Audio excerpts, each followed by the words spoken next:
Is it the morning, afternoon? It's still morning, 11:21. I need to get to writing. What's up, everybody? How's everybody doing today?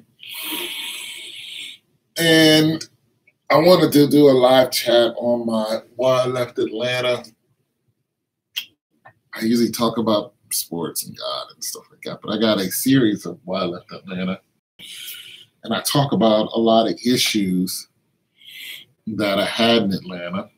You get a lot of positive feedback that's negative. I get a lot of negative feedback too, people calling me names and all that. I just get rid of them. But I get a lot of positive, negative feedback. Positive feedback saying, I feel you, bro. This happened to me when I lived in Atlanta, yada, yada, yada. Black people are doing this. People are doing that, doing this. So I get a lot of positive, negative comments. They're negative not towards me, but to the whole experience of living in the ATL. And then I get people who live in the ATL and that are from there saying, those people you met are not from the ATL. You can't do that. Look, I know when the storm hit, a lot of people came from Louisiana and went down to the ATL and, spread all over the place. But a lot of the people that I met were actually from there, good and bad. So I'm not saying that there's a bunch of just, my experience with Atlanta was, I don't have aught against Atlanta. Like, I don't have an issue with Atlanta as far as the people there, like everybody there. It was with a few people that I had met and dealt with, that some of them were from there, some of them weren't. Not all of them were African American. Never had an issue with a white person down there. Never had an issue with a Hispanic person down there, Eritrean or Ethiopian or anything like that. Now, you got to understand, when I was down there, the flood didn't happen. I was down there way before that. Now, all these people, that's what I'm saying. You can't say that to me because I was there way before the flood happened, way before Katrina happened. And all those people migrated down there.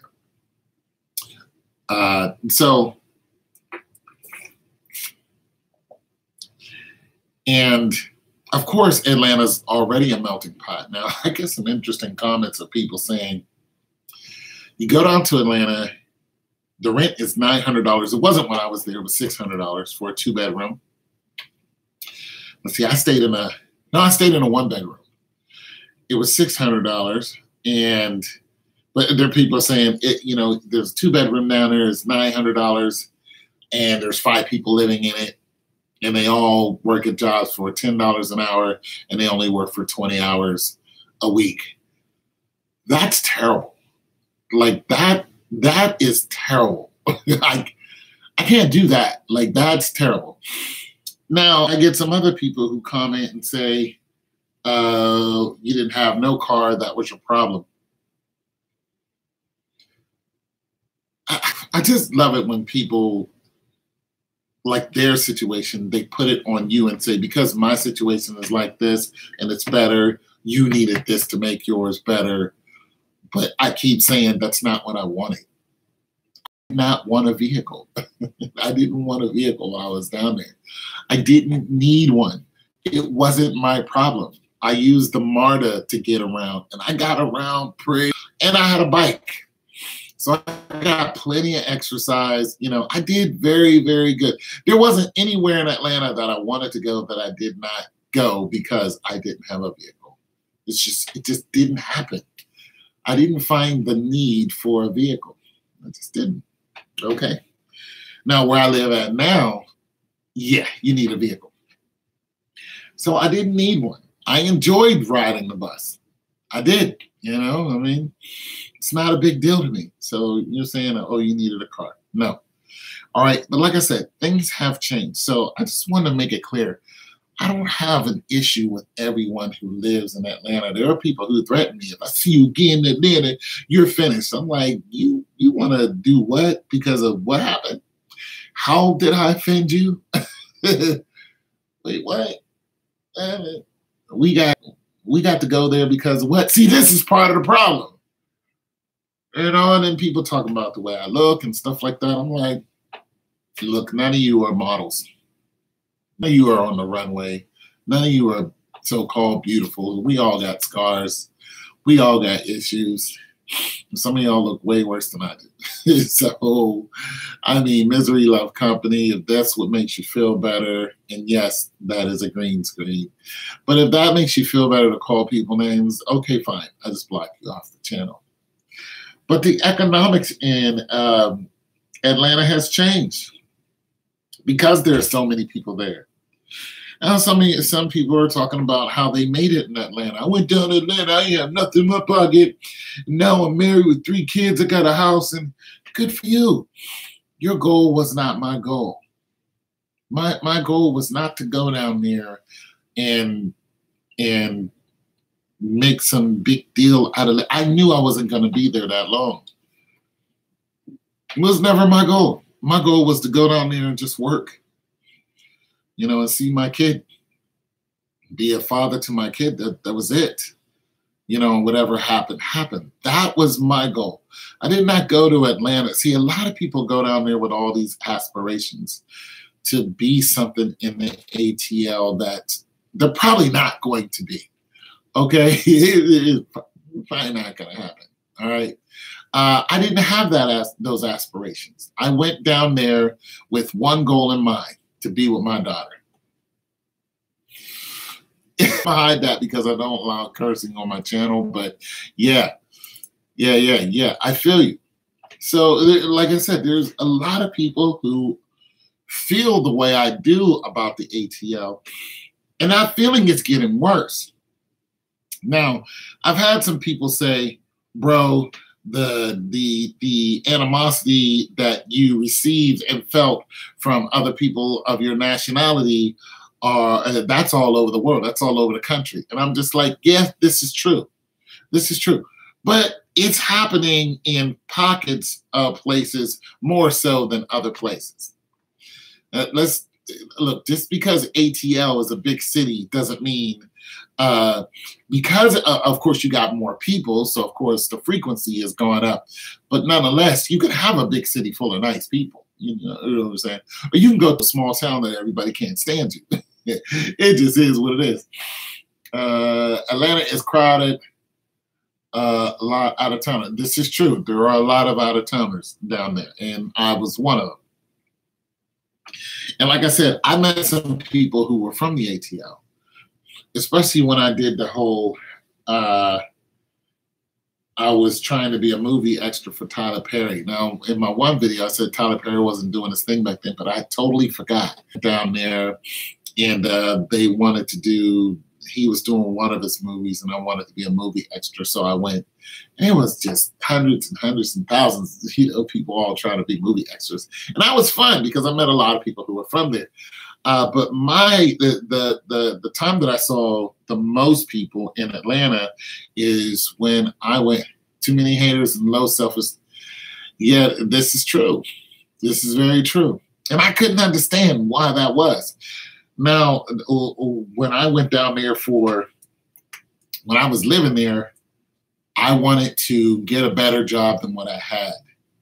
And so I was job hunting. And I was doing everything to try to find a job.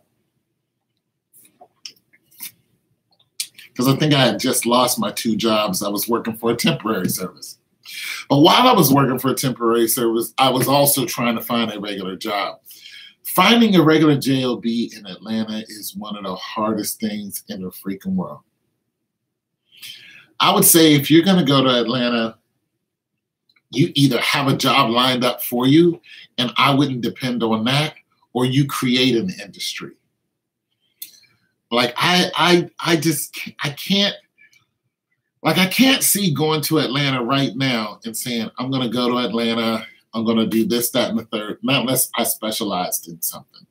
Because when they listen, it was just one company. And they were just like, we're hiring for this, that, and the third. There were thousands of people who showed up. And they showed up suit and tie. We were suit and tied down, dresses, heels. You know, everybody was looking business. Like, it wasn't like a bunch of people just showed up and looked any old kind of way.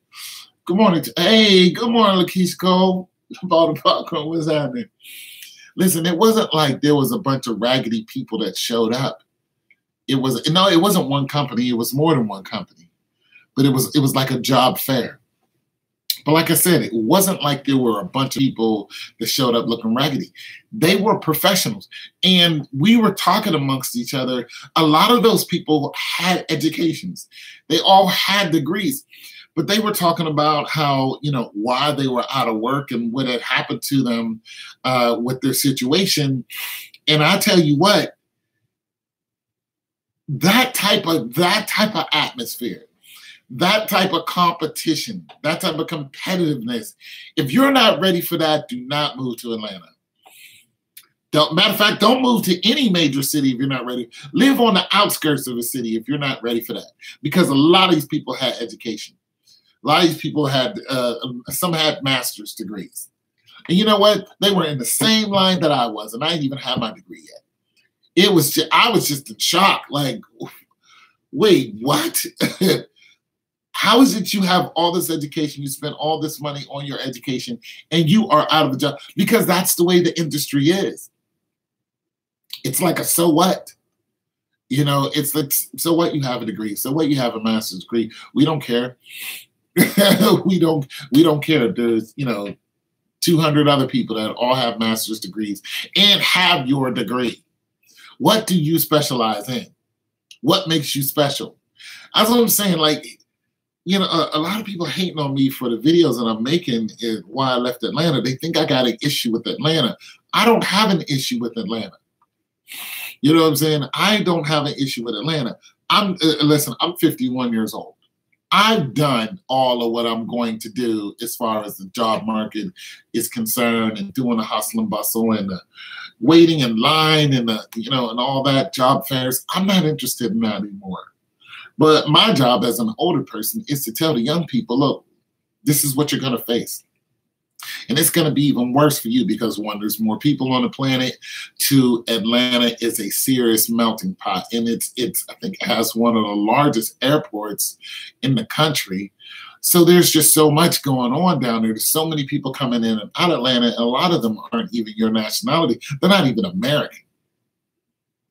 So you're up against, okay, let's do it like this.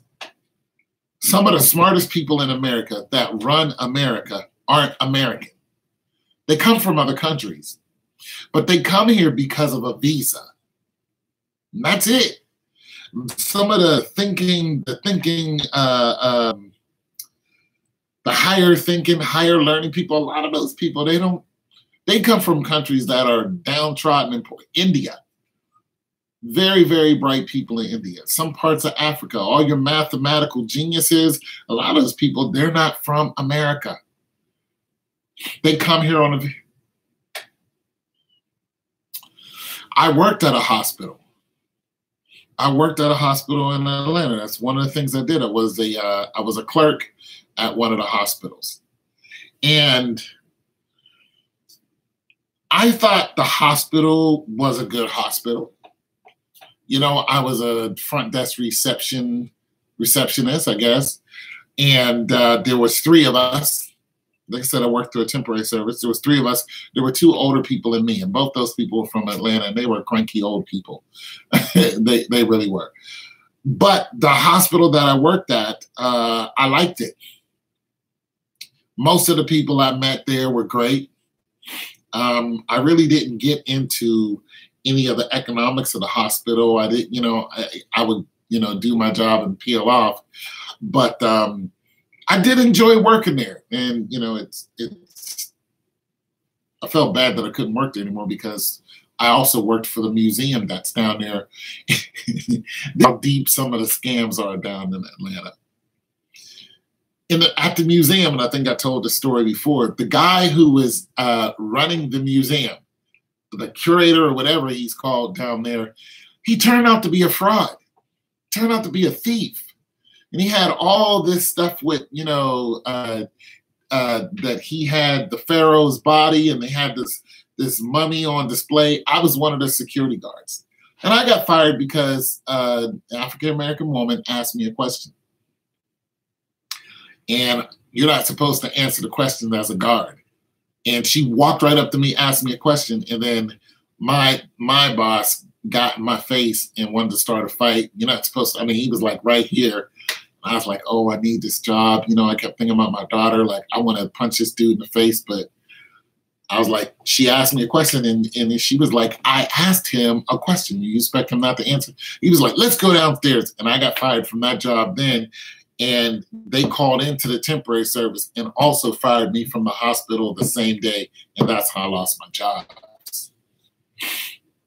Atlanta is not the place. Go to Waterhampton page on YouTube. Okay, so there's some advice. Look, I'm not saying not go to Atlanta. I'm saying when you go to any of these major cities, a lot of people are thieves and very devious, very devious. I'm saying when you go to these major cities, if you already live in one, do your homework before you go. I don't care if you got friends and family that are there. And don't think just because you have a degree, everything's going to work out for you. It's just not like that. The competitive nature and the dog nature down there is for real. You could have a top-notch job right now and you could lose it right now just because it's something that you didn't do. I was working 16-hour days. I went to one job, jumped on the bus, went to the. That's all I did was work, come home, eat, sleep, get up, go right back at it. I had my little girl in mind. That's all I wanted is to be close to her. So I did it. I was cool with it. Like, okay, I'll work this job and I'll work this job. Shoot, and I was thinking I wanted to work for the CDC at one time. But I'm telling you, I lost one job and I lost the other one just like that over something I didn't do. And they would pick with me and stuff like that. It just didn't make sense to me, the negativity that I would receive while I was down there. And when somebody said you received that all over the place, this is true. I've gone to a lot of places and received the same thing. I'll tell you the one place where I didn't receive a lot of negativity, Germany. I lived in Germany for 2 years. They didn't give a doggone whether I existed or didn't. I loved it. I loved it. Those people didn't even look at me twice. Just it. I was just like, wait, what? You guys aren't going to call me names or throw stuff at me like, that would happen in other places or try to do something. Nope. You like Seattle, Washington? Okay. Never been to Seattle. But like I said, do your homework first because it's real. It's real. And listen, job security is a myth when you're working for somebody else. That's just as real as it gets. There is no such thing as job security. There is no such thing as job security. Somebody can argue that. They can say, oh, well, they're always going to need plumbers. Most plumbers are private contractors. Even if you work for a company, guess what? Somebody else can be a plumber. Get rid of you. Okay, not unless you're being a plumber on your own and you're certified.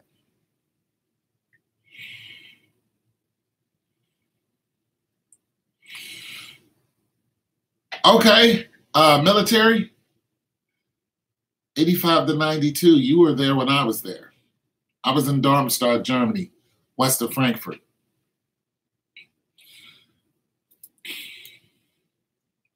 Yeah, military. I was military too. I was 32nd ADCOM AAD, which is an air defense division. Amberg, boom, there it is. Thank you for your service. So Germany is a place that you don't get a lot of riffraff. The only problems I had in Germany were from other black soldiers. Most of the white people didn't even bother me. And the Germans don't. The Germans won't even look at you twice, not unless it's a German woman. She might look at you a couple times. 1 year old, brother. I feel that old. I tell you what, though, recently I've been getting up and going to the gym more, and it's been making me feel better because my back has been hurting. So I've been going to the gym. I'm gonna go today too. You know, been doing a lot of stretching and stuff like that. Going to the gym more instead of sitting in this chair. I got like mad homework to do, so I'm gonna be doing a lot of sitting in this chair. But like I said, off a game plan. Some of you people who are upset about talking about your city, some of you people need to let that go, because not everybody's going to agree with your city. And it is my city, and listen, people talk about Pittsburgh. That's where I grew up. You think I care? I'm like, yeah, Pittsburgh is a little nuts right now. There's a reason why I won't go back. When do you graduate? Let's see, I have a class right now that's 6 weeks, and I have another class right now it stretches for another 4 weeks. So in August, yeah, both these classes are summer lightning classes. And that's what I'm saying. Today I really have to be on it because I got like 7 pages of to do, and I just started studying yesterday, so I have to have that done by Sunday, and I have to have I have math also, and my statistics. I'm taking it again because I failed it the first time, but this it's a 15-week course. Put in the 10 weeks, and it's just this teacher's moving lightning fast. So tomorrow, tomorrow, I actually go to my tutor and get one-on-one time with my tutor. So this class is moving so fast. Binomial, CDF, and PDF, that stuff is hard. And right now I got a 71. I can't get below a 60. So you know what I mean? I gotta tighten up. But I have to get at least a 60 in math, and I have to get a B in my healthcare class. But these are my last 2 classes. This is it. And I have no excuse. I have the time to do it. You know, I have everything lined up, so I'll be all right.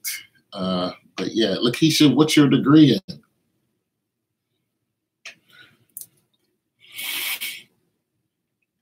You got a healthcare, you're a nurse or a doctor?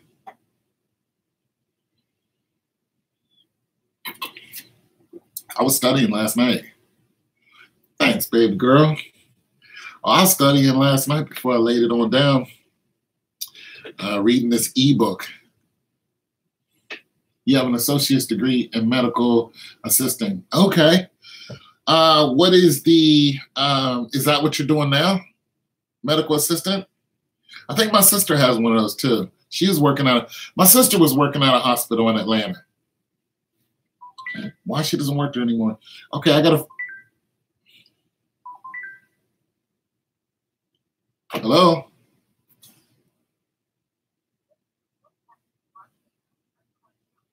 Okay. Let's say nobody calls me. Some goofy telemarketing message. Oh, okay. Yeah, my sister used to work at a hospital in Atlanta, and she quit. I don't know why, but she did, and it was a mistake. But then she started Ubering, so I guess that's what she does now. She Ubers. Everybody needs a ride. Atlanta's big, so I would think that Uber, you can make some good money on some Uber, but I don't Uber. My car is too old to Uber, and I don't want all those people in my car. But nonetheless, yeah, I think she, so what is as far as medical assistant, associate's degree in medical assistant. So as far as medical assistant is concerned, like what is I don't know what state that you live in, but what do they make in your state? Not necessarily what you make, but in the state where you're at and or the region where you're at, like East Coast, West Coast. What is the range? What is it? $16 to $20 an hour, $10 to $15? Like, if somebody's a medical assistant, what are they looking at making? I'm going to kill that dog on that. I'm going to kill you. All right. What's the range? What's the financial range? That's a 2-year degree, right? Now, see, my degree is in healthcare administration. The range here in Ohio for Louisiana, okay, the northern part, 11, 12. Yes, 2 years. Okay. So let me see what the range here is for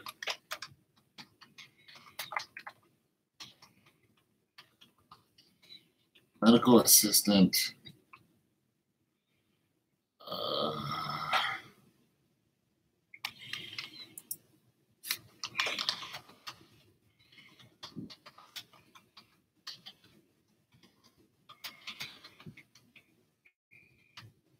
All right, so I'm in Ohio. So a medical assistant will make up to $16 an hour here. From $9.50 and go up to $16.76 here. But the average is $13.15 here in Ohio. So that just gives you a different perspective of, it depends on your taxes and where you're at too, because I don't know where your taxes there in Louisiana is. And I don't know like the average, rent for a 1-bedroom, 2-bedroom. That does make a difference also. So the cost of living is, I guess, what I'm going at. Or what is the cost of living in Louisiana compared to what it is in Ohio? But nonetheless, if you were here in Ohio, you're looking at making $1 more, and you're looking at making potentially what, $1, $2, $3, $4 more on the hour. That's without being re-educated. Okay, $600 for a 1-bedroom. Oh, okay. So around here it's around $500. Well, that's expensive. That's more than it costs here for 1 bedroom. But it all depends on where you live. Because you can pay, up to a G for a 1-bedroom. I have a 2-bedroom. I'm paying more than that. But nonetheless, I've lived in a 1-bedroom. I've lived in a 2-bedroom before. I said, when I first moved here, it was only $500, but the real price of it was $700 and something. So you can get a 1-bedroom around here, maybe for around $5, but the average for a $600, you'd be looking at a 2-bedroom. Now, for my degree, my 4-year degree is healthcare. So, how much does? All right. So if I look at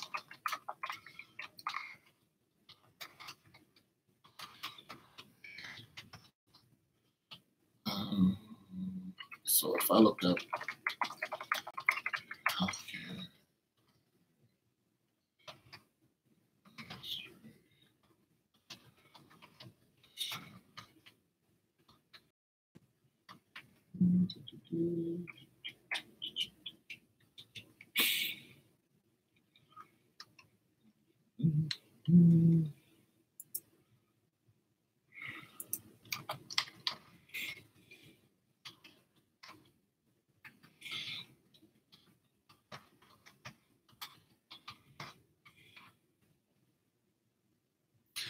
I'm going to look up my job. Well, that's for an administrator. I'm not going to make that fresh out of college.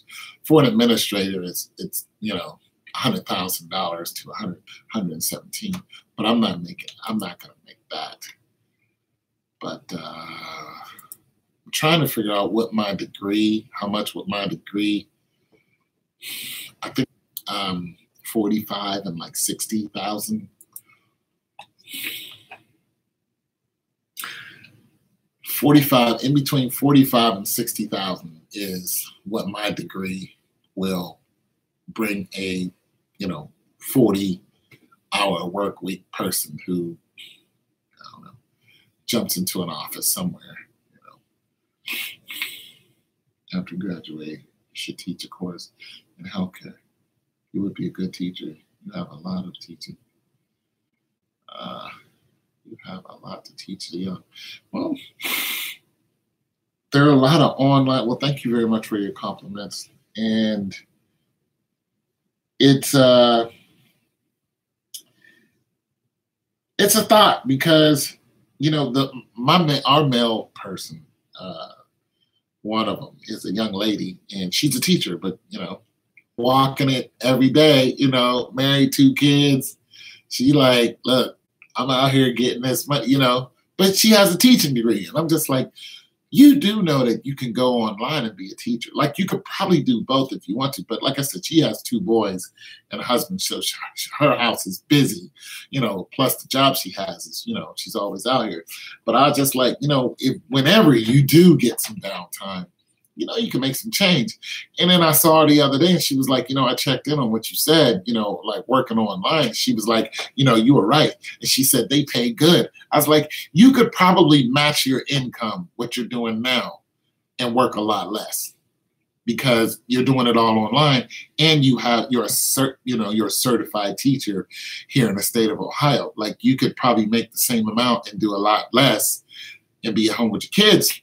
Only thing about that is, you know, the job she has now, you know, she would probably lose, you know, pension or whatever it is. But nonetheless, I think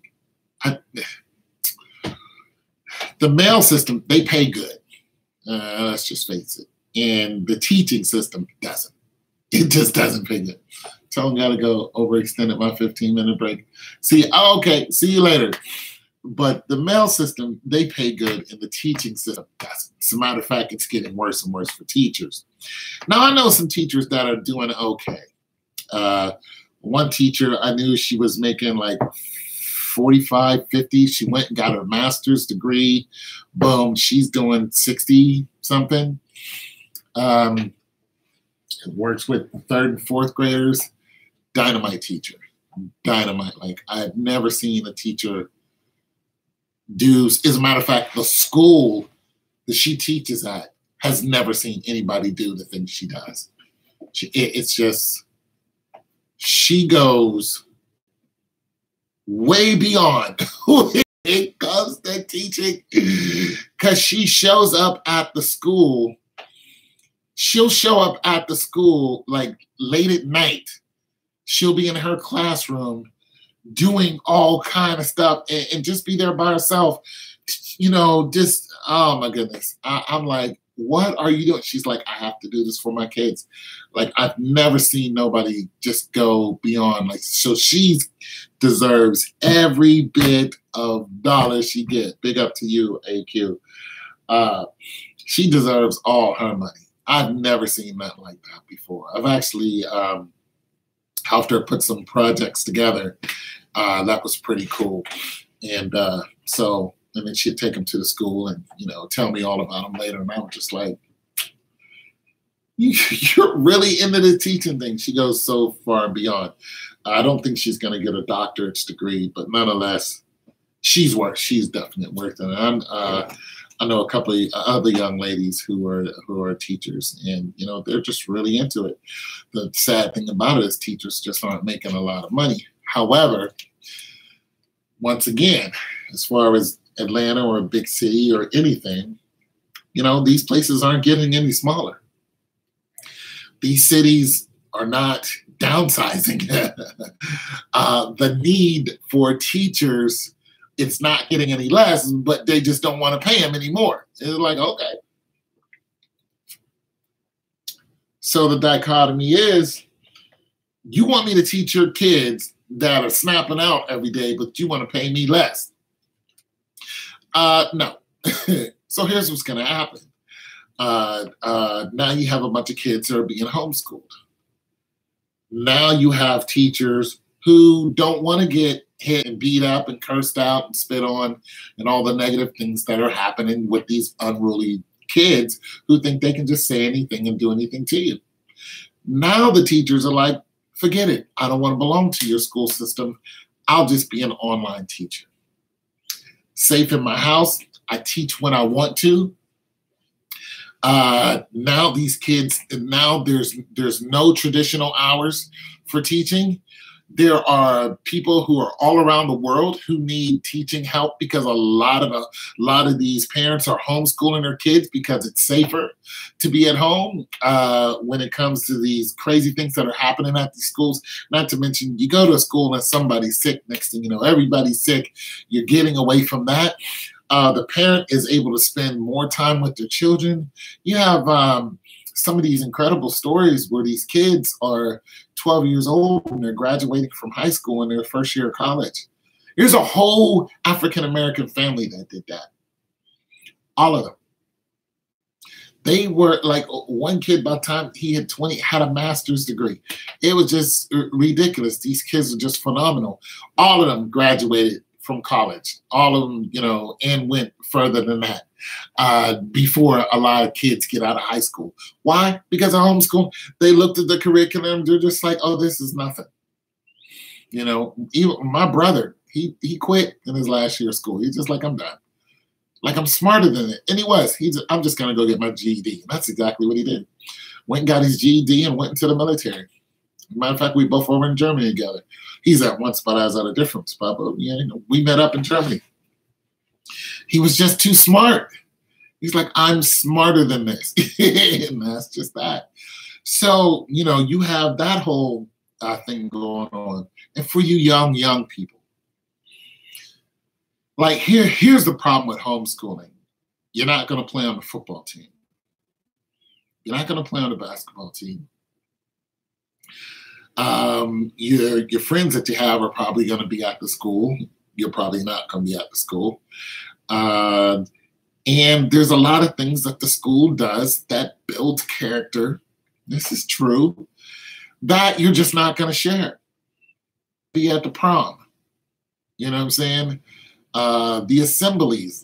Hey, man, assemblies are fun. They just are. They're just fun. You're not going to be a part of it. A lot of people who have those high school experiences, they take them with them and they're old now. And they're just like, I remember when I was in high school with so-and-so. The activist, what's up, the activist? Hey, man. So there is a, you know, there's a difference in being homeschooled, and there's a difference in going to a traditional school and going to an actual good school and then going to just a school that anything happens.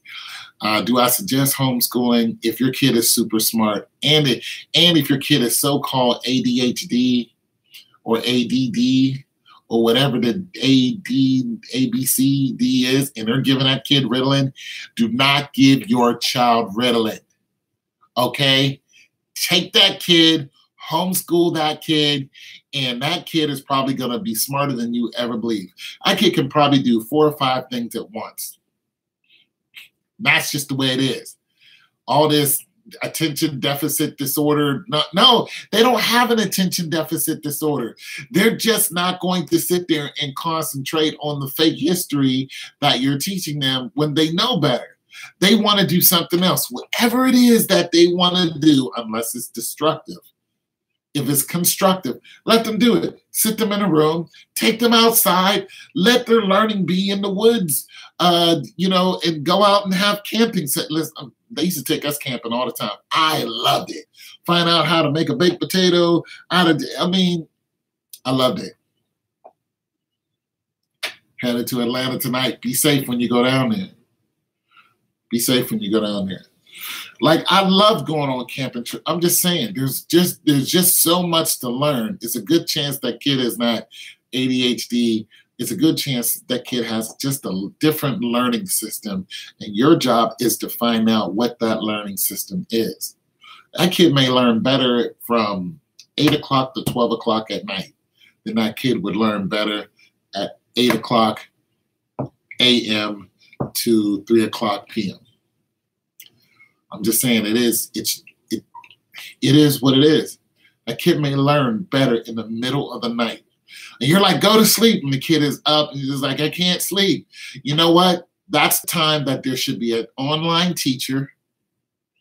There should be some type of online teacher teaching them, and you may have to change your hours and be there with the online teacher teaching them, and be sitting there with your child and learning with your child at 3, 4 o'clock in the morning. And then you go to sleep, child go to sleep, then you get up, go to your traditional job or whatever it is with non-traditional hours. You may have to work the third shift, or you may have to work the second shift and be at home doing the third shift with your child learning.